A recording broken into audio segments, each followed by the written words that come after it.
लेकिन तब आपकी हालात क्या होंगे, आपके ऊपर कितनी जांच होंगी। जाग जाइए अगर देश प्रेमी हैं तो। जो अर्नब जैसे मतलब इनको गद्दार तो नहीं बोल सकता, हैं तो हमारे देश के लोग।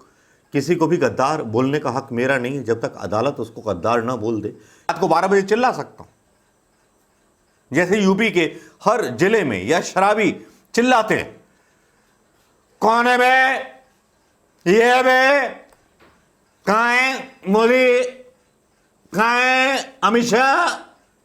दोस्तों, ये जो वीडियो है ना, आपको थोड़ा सा आंदोलित कर देगा, क्योंकि इसमें बहुत सारे ऐसे सवाल पूछ लिए गए हैं अर्नब गोस्वामी से और मोदी सरकार से जो उनको हिला देंगे। लेकिन अर्नब गोस्वामी ने पूरा रायता फैला दिया। जैसे कल रायता फैला था प्रधानमंत्री मोदी जी के जन्मदिन पर, उसी तरह से अर्नब गोस्वामी का भी रायता फैल गया एक पोल डालने के बाद।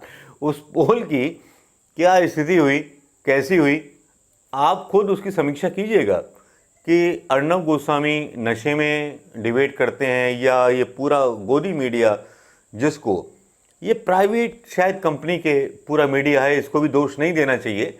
लेकिन यहाँ मुझे लगता है कि कुछ लोग विदेशियों के हाथ बिक गए, जो देश की इकोनॉमी को, किसानों को, बेरोजगारों को, हिंदुस्तान को बर्बाद कर देना चाहते हैं। क्या आप मुझसे सहमत हैं? चलिए, टेंशन मत लीजिए, ये वीडियो देखिए।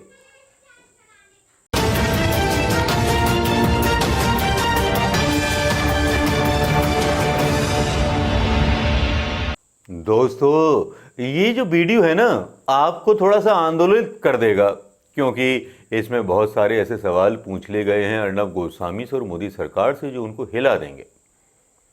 लेकिन अर्नब गोस्वामी ने पूरा रायता फैला दिया। जैसे कल रायता फैला था प्रधानमंत्री मोदी जी के जन्मदिन पर, उसी तरह से अर्नब गोस्वामी का भी रायता फैल गया एक पोल डालने के बाद। उस पोल की क्या स्थिति हुई, कैसी हुई, आप खुद उसकी समीक्षा कीजिएगा कि अर्नब गोस्वामी नशे में डिबेट करते हैं या ये पूरा गोदी मीडिया, जिसको ये प्राइवेट शायद कंपनी के पूरा मीडिया है, इसको भी दोष नहीं देना चाहिए। लेकिन यहाँ मुझे लगता है कि कुछ लोग विदेशियों के हाथ बिक गए, जो देश की इकोनॉमी को, किसानों को, बेरोजगारों को, हिंदुस्तान को बर्बाद कर देना चाहते हैं। क्या आप मुझसे सहमत हैं? चलिए, टेंशन मत लीजिए, ये वीडियो देखिए।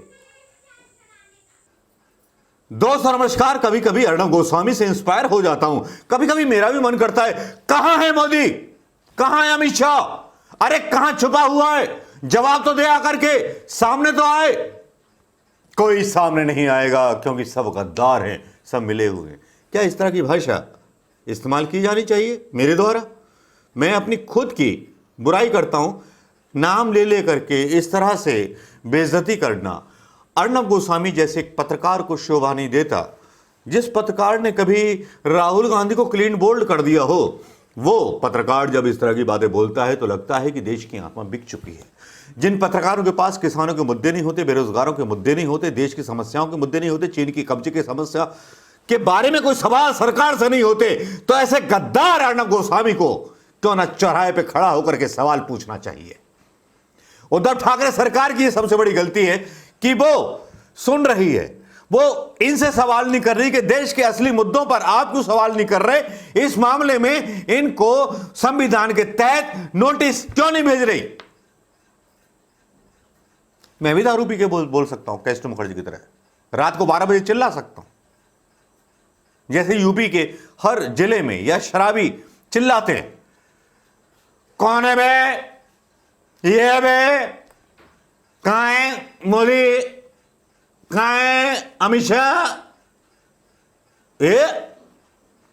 कैस्टो मुखर्जी की तरह चिल्लाना और मस्करापन करना अर्नब गोस्वामी का स्वभाव बन गया है। और अर्नब गोस्वामी का जो चैनल है वो पता नहीं क्या गंदगी देश के लोगों के दिमाग में भर रहा है।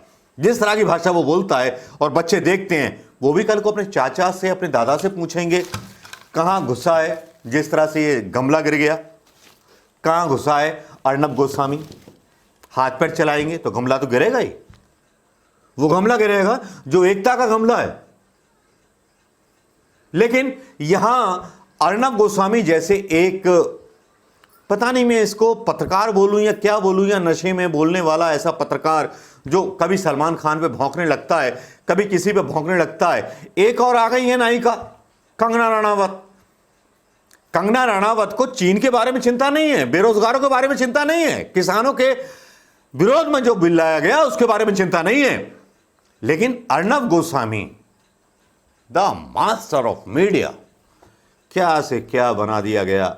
जो बोलता है बिगड़े बोल, और बिगड़े बोलों को केवल अपराधी ही पसंद करते हैं। और उन बिगड़े हुए बोलों पर अर्णब गोस्वामी एक पोल डालता है, वो सवाल करता है कि साहब महाराष्ट्र सरकार मुझे सच्चाई बनाने से रोक रही है, सच्चाई बताने से रोक रही है। लेकिन साहब जब वो पोल डालता है उसमें बुरी तरह हार होती है और पोल ट्विटर से हटा करके भाग जाता है कायर आदमी, कायर पत्रकार।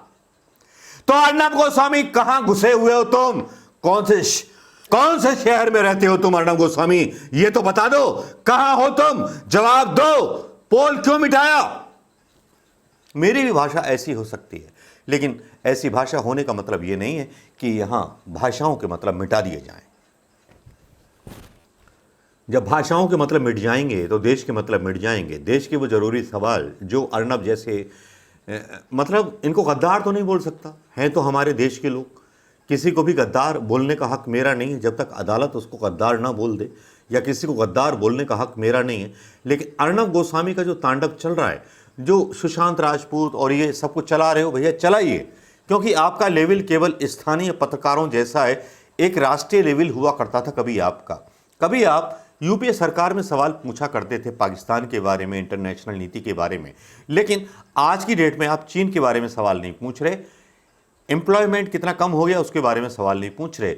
बस आप तू तड़ाक भाषा का इस्तेमाल कर रहे हो, पता नहीं क्या साबित करने के लिए, शायद पद्मश्री प्राप्त करने के लिए, मोदी जी की नाकामयाबियों को छुपाने के लिए।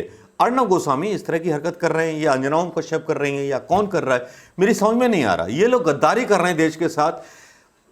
लेकिन इतना समझ लीजिए, इस देश का निजाम बदलेगा। इस देश का निजाम तभी बदला था जब हिटलर जर्मनी में था, और यहां भी बदलेगा। आज नहीं बदलेगा तो कल बदलेगा, कल नहीं तो 10 साल में बदलेगा। लेकिन तब आपकी हालात क्या होंगे, आपके ऊपर कितनी जांच होंगी। जाग जाइए अगर देश प्रेमी हैं तो।